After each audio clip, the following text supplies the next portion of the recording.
This is the Power 98.7 podcast. Now we're talking. Subscribe to Power 98.7 podcasts in iTunes or wherever you get your podcasts. There's more on power987.co. Tech Tuesday. We move into a conversation that is quite fascinating in the world of parenting and in the world of AI. So let me see how we put this together. It's the code of care, how tech could rescue South Africa's adoption crisis.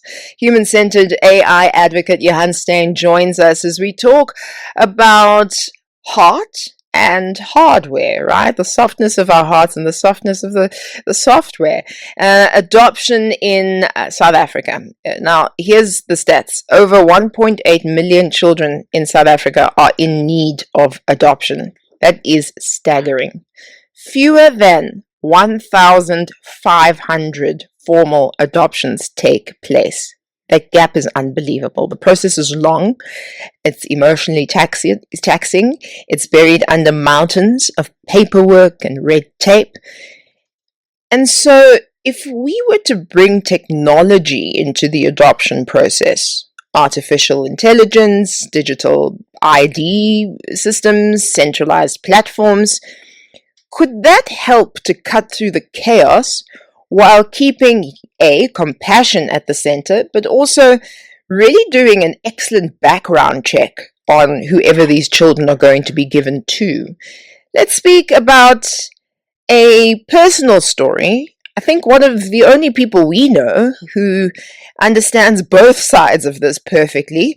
Johan, you adopted your son who now is 11, and you talk to us on a regular basis about AI systems. So I think you're the guy. Johan Steyn, welcome to the show.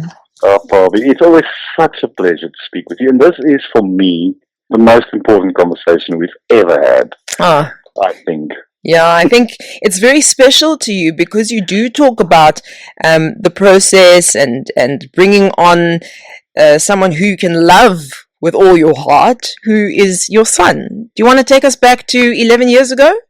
No, it might not have been 11 years ago.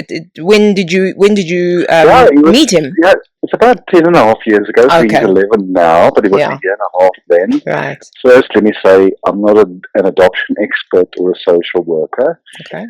But I'm going to tell my story, and obviously I'm going to bring in. So my second highest passion is AI and technology. Yeah. My biggest passion is my son and the topic of adoption and caring for the vulnerable.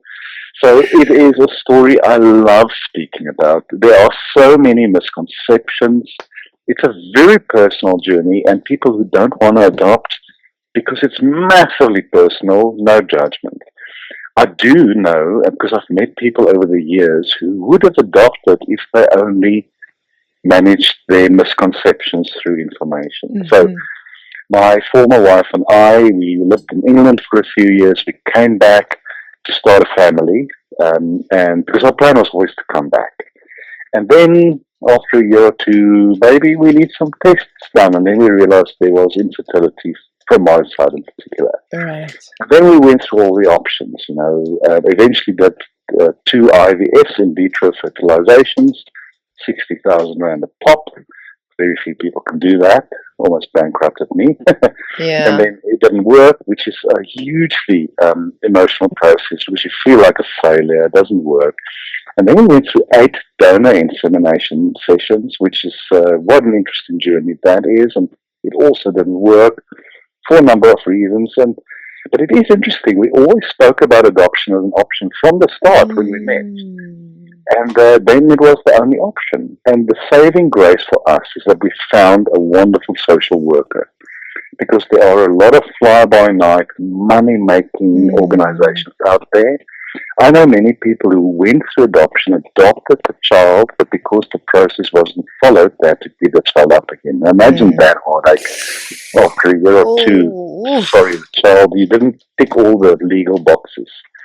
And at the outset, I must say, it should be difficult. It should be a lot of tick boxes. It's about the future of that child. There are a lot of child trafficking syndicates working on adoption. And there are a lot of people who are on the sex offenders database or else, or just not good parents. So then it's maybe better for that child to be in orphanage, as horrible as that is. Oh, but yes. But so we luckily we obviously filled in our form, and we'll unpack that because you can obviously pick around what's your preference around ethnicity, gender, the age of the child. There are some people who feel a calling, who will adopt an HIV positive child. Sure. Bless them. Sure.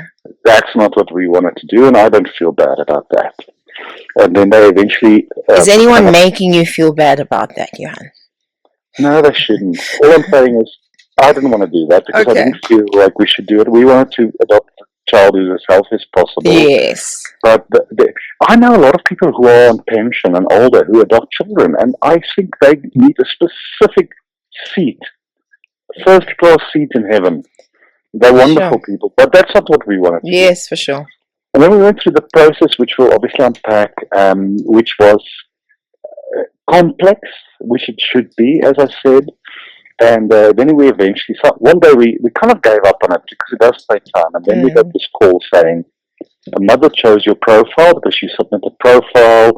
It still protects your personal data, but this is the pictures of our house. This is kind of the area where we live. This is more about us. And I wrote this, what I thought was a very emotional introduction to our profile, which is just a letter to the mother to say, I acknowledge this. Irrespective of how the child was conceived, it is probably one of the most difficult decisions you'll ever make. Yes.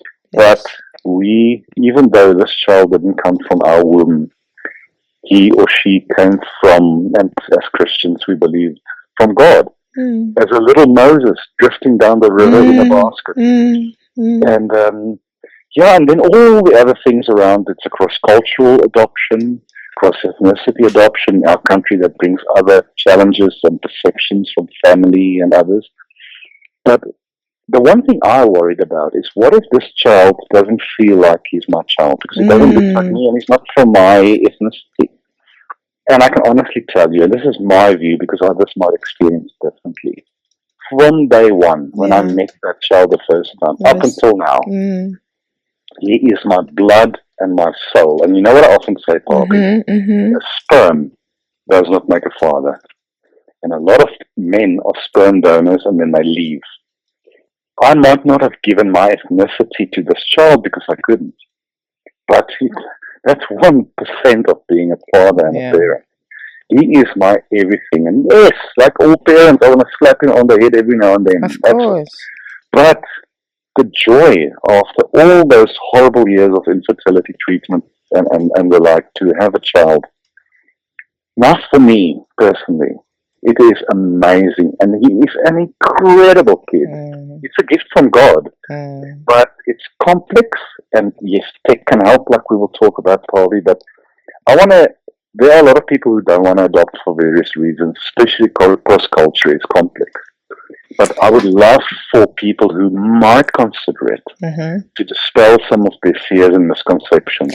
I feel like we're moving too fast. Okay. Because I can hear your passion, and I too could talk for an hour and 75 more minutes about my child and the conception and the meeting and the whole thing, and so I can feel your passion. I know that this is coming from a really passionate and honest place, Johan. So thank you very much for sharing that part of the story.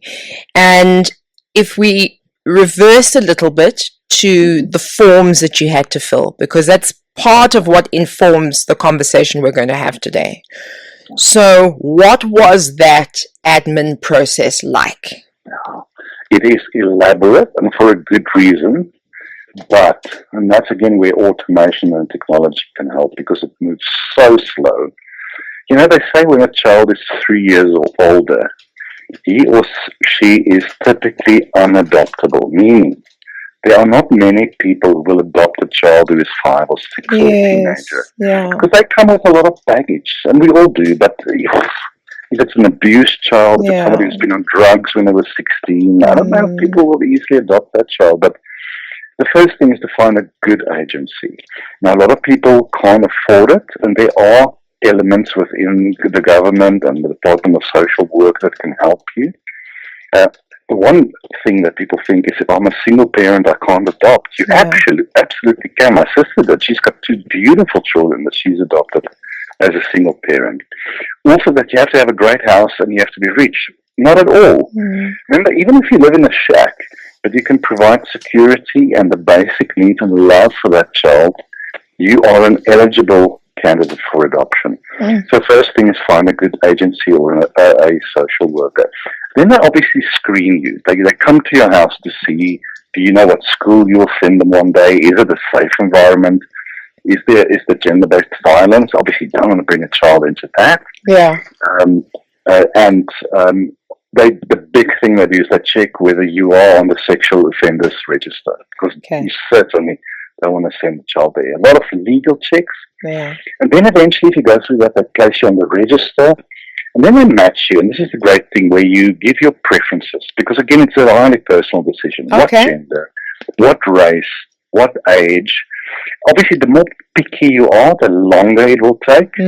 Just from a statistical point of view, given our the ethnicity balance in our country, if you say I want a white or an Indian baby, it will take very long if it will all work. Most of the children are of mixed race or are black, and it's a highly personal decision, because you need to think, for me as a white father, and as my ex-wife is a white mother, luckily we were politically, if you would, very liberal. We've always been. So that was never an issue. We just need to figure out what we're going to do with what people say, and we can touch on that. And then obviously the social worker will do the necessary reports. There's a children's court application. There's a hearing. Now, we never went to that. Luckily, our social worker sorted all of that out. And look, and the thing here is... Because it was through an agency. I would always recommend an agency if you can afford it. Now, remember, some agencies will charge you 200,000 rand to do this. It is a farce. Excuse me? Exactly. It's a money-making scheme. What I loved about our social worker, she gave us a total breakdown. Firstly, it is her income, so she must make some money. Of course. She explained what the external lawyer's fees were. Obviously, the child goes through a health check and treatment. There's certain fees around the place of safety or the orphanage. But this is now 10 years ago, but our total adoption was about 35,000 rand, which is reasonable. Yes. Many people cannot afford it. There are other avenues. But, oh my word, don't pay more than 40 or 50K for this, because they're making money out of it. And then eventually you are on the adoption list. And then you wait. And then they match you with either a child that's been abandoned, or a mother who wants to, through counselling. A lot of these women will come in for an abortion and they get counselling. And then they realize, and that happened with our child. The mother initially came in for an abortion. And then they said, okay, if you can find a suitable couple, then I would consider giving this child up. And then there's a whole process.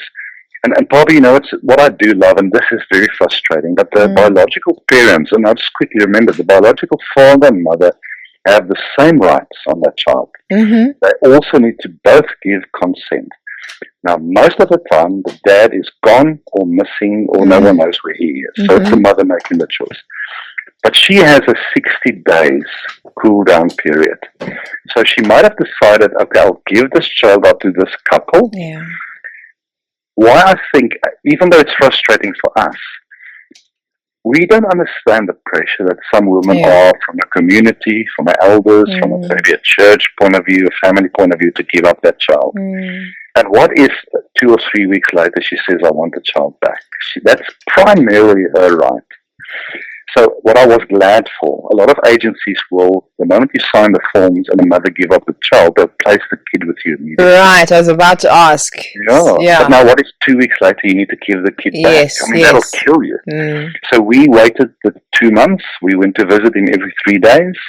We waited for the legal period for the mother, and luckily she did not change her mind, and then we brought him home. And then there's they took us another 1.5 years with Home Affairs to get him registered and all of that, but at least we knew legally this was not our child, and the mother, for whatever reason, couldn't take him back. So there's a whole process, and that's where the tech thing come in. The amount of paperwork and the time and the reporting and the uncalled answers.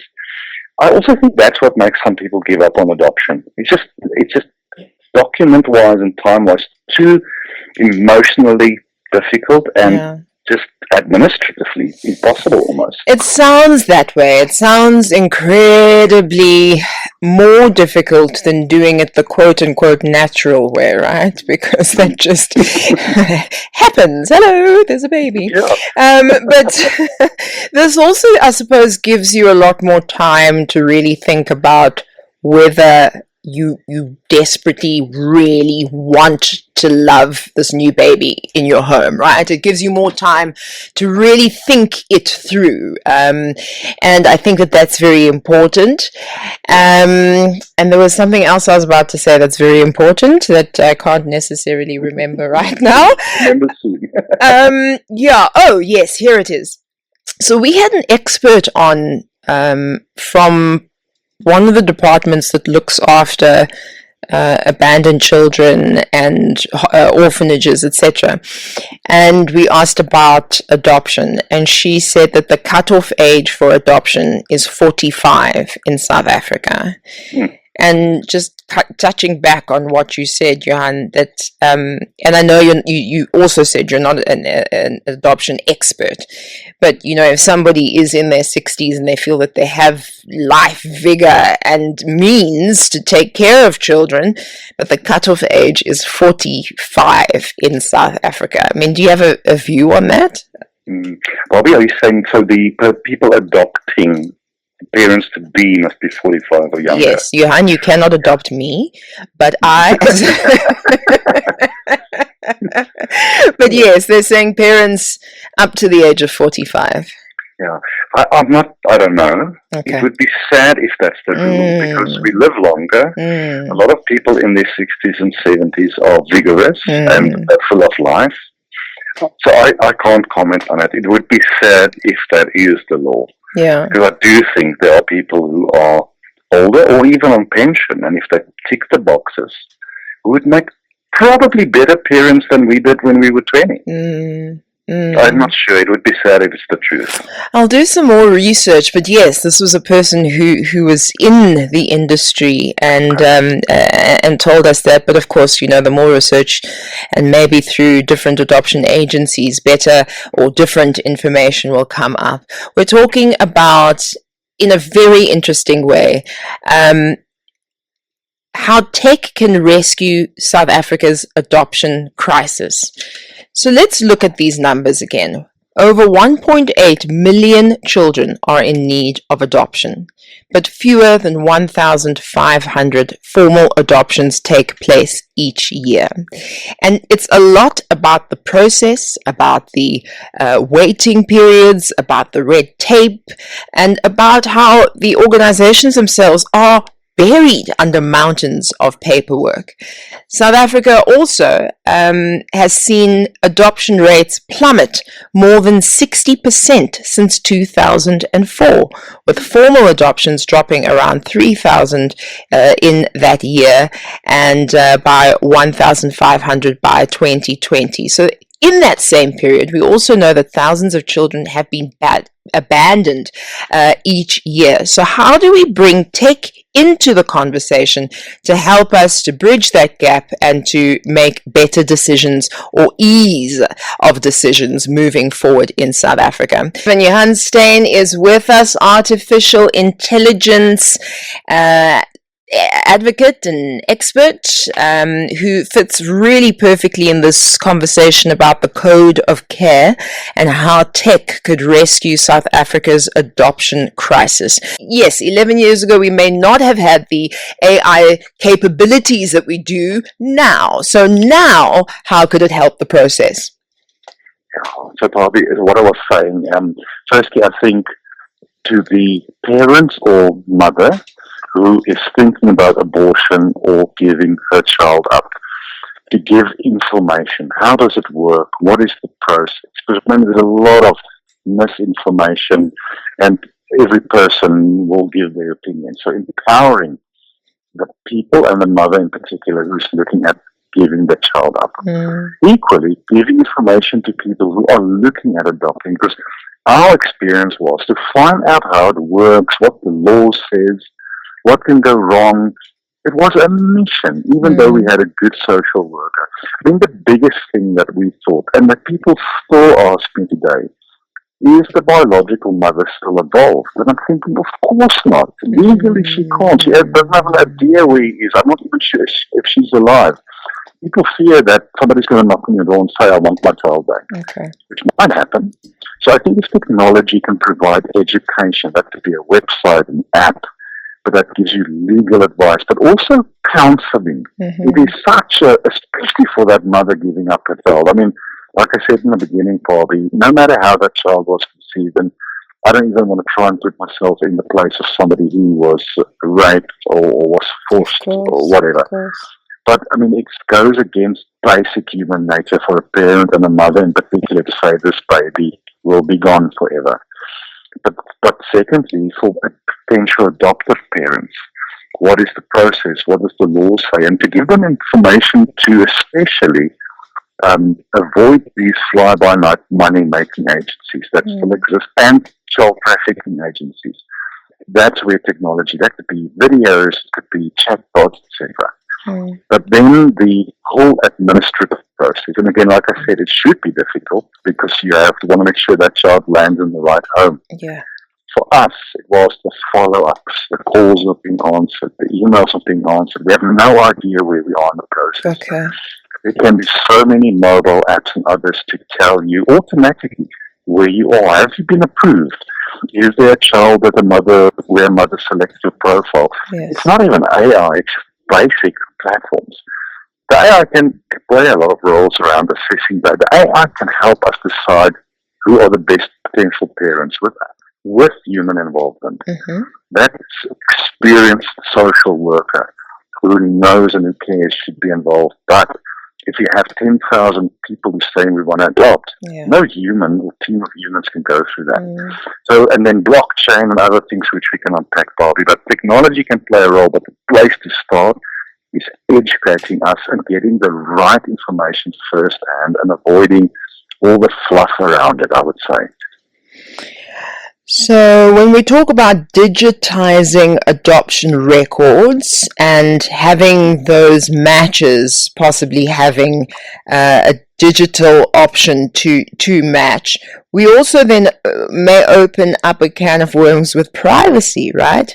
So how do we build systems that are ethical, that are secure for the vulnerable children, the mother giving up the child, as you say, who might be in a very, very downtrodden or vulnerable position, and then, of course, the parents who are trying to make the adoption? Probably it's such a good point. But if we think we need our banks to protect our privacy, absolutely. But if it's your child, if you're vulnerable in particular, and you're looking, because remember that ex-partner or the biological father might be looking for you. Maybe you ran away for a reason. And if that data slips out, what is your new name if you change it? Where are you living? Where is the child? The things that can go wrong is severe. So protecting that parent or that mother's detail and that child in particular, especially post-adoption, is very important. But also then for the adoptive parents, because again, so as far as I know, the law says my son Aiden, when he is 18, he has the right, if he wants to go look for his biological mother. Sure. Through the right process, we will be totally open for that. But what if she, or even worse, the biological father, can look for that child and abduct him? So your point around privacy is incredibly important. And the more we digitize, the bigger the risk of data getting lost and falling into the wrong hands. But there are many platforms, many ways of making sure it's secure. I don't know of any within this context platforms that's doing this. But if we work with recognized global platforms like your Microsoft, your AWSs and others, there is a very good chance that it will be secured if you set it up right. The task for us involved in this, and especially with the government, is where are the potential loopholes where things can go wrong. Sure. The more it is undigitized, because if it's faxes flying around, letters, documents being left on tables, Faxes, then yes. there's even more of a risk of Yeah. this happening. But it is incredibly important to a topic. Also, Pabi, think of this. I mean, I'm all for telling a child as early as possible that they are adopted. Now, in our case, we had to. He doesn't look like us at all. He's my little BEE partner. Come No, on. he's not my kid. Okay. But people have traditionally kept it away from their kids. And then when they are 18 or whatever, they discover a document. What a shock to realize you're adopted and your parents never told you. But that's such a big topic. But tell them early on, because even though they will ask questions about why they abandoned me or why I'm not with them, a child who is loved and who is respected will, because for Aiden, me and his mom are his parents, and we are very open with him when he asks questions. But I don't want through a data breach or something or a hack for him to find out things that we know he's not ready to find out yet. Very important topic. Incredibly important topic. And I mean, this may be the most basic of technology, but I'm sure you've heard of the kind of parenting gift that from the time your child is born, or whenever you hear this, you open up a Gmail account for them, and then you write to them every time something wonderful happens, or a great picture, or a great accolade, or something funny that they said, and then on their 18th birthday you give them their password, and they get to see all of this fabulous stuff that mum and dad got to save for them. It's very, very special.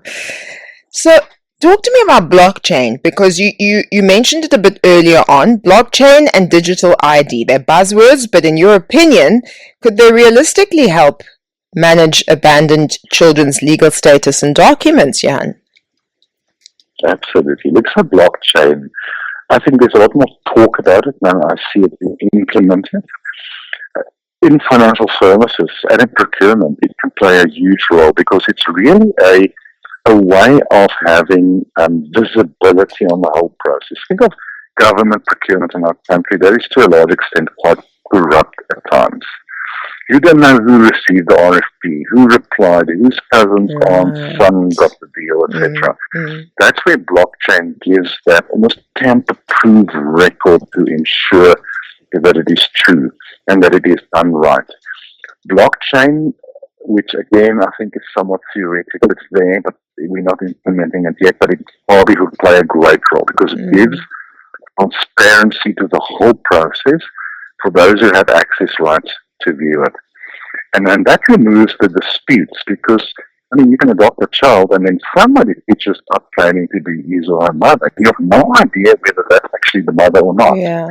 Because the documentation is all over the show. It's very analog. It's not being digitized. So the digital technology in this context is fairly immature, but we should definitely aim for it to give visibility and to protect the children and then the biological parents and the adoptive parents. I think in 10 years we will have a different conversation. Sadly, we're not nearly near there. For now, if we can just have an app and digitize it, because the amount of faxes we had to send, I don't even know if faxes still exist anymore. I don't know either. Amount of times we had to drive to Pretoria to see Home Affairs or other departments to drop off envelopes, and then 2 months later, we lost it, so we drop it off again. Let's start there before we look at blockchain. But blockchain can definitely help in the future, 10, 15 years from now only, sadly, I think, Pabi. So you're saying where we are, we need to start kind of pulling our socks up, but definitely in the future, we can get to a space where the technology can take over a lot of those paper processes. Tell me about that in comparison to what you know is happening around the world.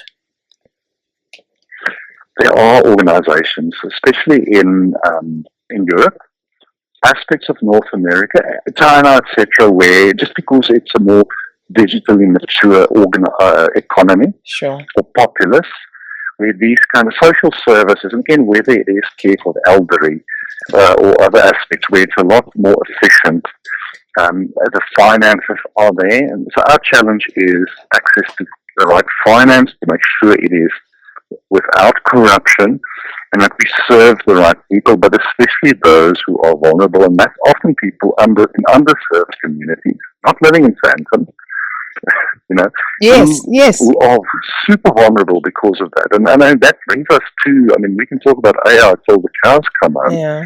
What about those who don't have proper mobile phones or internet access, or access to any of these things? Because most of these children who are given up for adoption are born in those areas.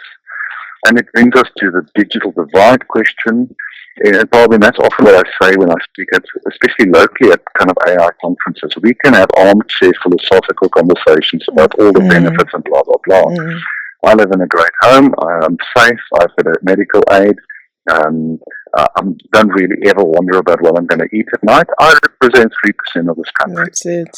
So I have no idea. So we have to bring this idea of adoption and digitization to the masses. And there's a lot more we need to do there, because it also will help them if there are proper apps that's easily accessible on mobile phones. That's not always smartphones, whether it's an SMS or WhatsApp app. That's really the thing. We need to empower. I always say we build platforms to serve people like us.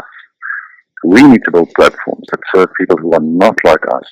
And in the context of this conversation, it is 90% of the country. It's definitely not people like me. I'm glad you brought that up. Yes, yes, absolutely, because many do argue that it mainly will benefit those with means or middle class families, etc., and so forth, which makes me then think of the kind of adoption processes that we may have in our communities, right? So if my sister were to pass on, I would take her children in. And I don't think at any point I would go to Home Affairs, change their surname. Those are my children. And so that's a cultural kind of adoption that, I don't know, does that need to be made legal in terms of the Children's Act? No, it's such a good question, Pabi. Just going back to the stats we mentioned in the beginning, and those stats are probably low numbers to the reality. But in our country, especially in African families, a lot more children are assimilated into families when their parents die or give them up than records will ever show. And the point is, as long as again, whether it's Home Affairs or not, as long as that child is safe, being looked after, I would prefer that above following the 75 tick boxes. Yeah, okay. I think, and this is my very fundamental and actually uneducated view, I think in African cultures it happens a lot more than in, for instance, Caucasian or Indian or other cultures. And again, I don't speak for everyone. But if you would say, we're going to take this child in because it's my sister's or my nephew's kid, and the child will be looked after, and maybe one day we'll try and change their name if need be. If they are safe and looked after, I don't really care about those other tick boxes, honestly. I hope that answers your question. That's not merely a technological, it's a community conversation. Yes, 100%. So there's those formal adoptions, and then the more kind of informal adoptions that happen that, you know, so many of us grew up as granny's child or auntie's child, knowing full well that maybe your mom is around or maybe your mom did pass away, but there you are, as you say, fed, healthy, with family, and family can be nuts or not nuts, but at least you're safe and you have somewhere to be, you know. So let's wrap this up, Johan, with what you think a successful pilot project in South Africa may look like. Are there conversations already happening between tech developers, government, NGOs? Well, for me, in the field that I work in, I'm not aware of, in this context, with the future of children, the welfare of children, adoption. There are probably, I'm not aware of it, and even if there are, they're probably not even nearly enough. And it is a collaboration between NGOs, between government and tech providers. There's a lot of what we call AI for good or tech for good kind of organizations who will volunteer their expertise and their tools. One of the problems we have is around procurement, and if I can just be honest, around PEE, because you might be an American organization that wants to give $1 million for an initiative, but you have to jump through those loops to get something done here. Somebody's going to have to pay for something.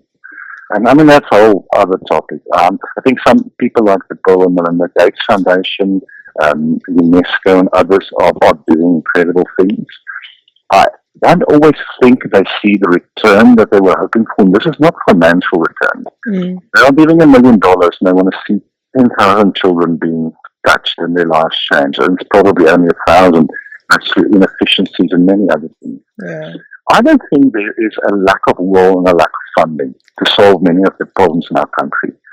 I think the willpower of us as a populace and us as a government is where the problem lies, and the innate corruption in many quarters of our civilization.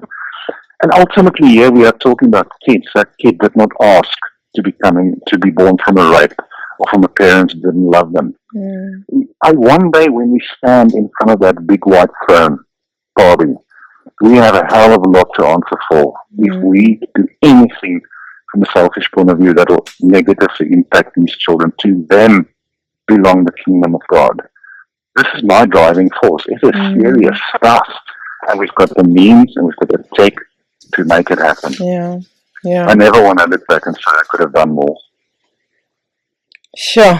I mean, I think that's challenging in a lot of ways. We were speaking about Maslow's hierarchy of needs in our last conversation. And so we are in a country that is so absolutely disparate in terms of needs being met.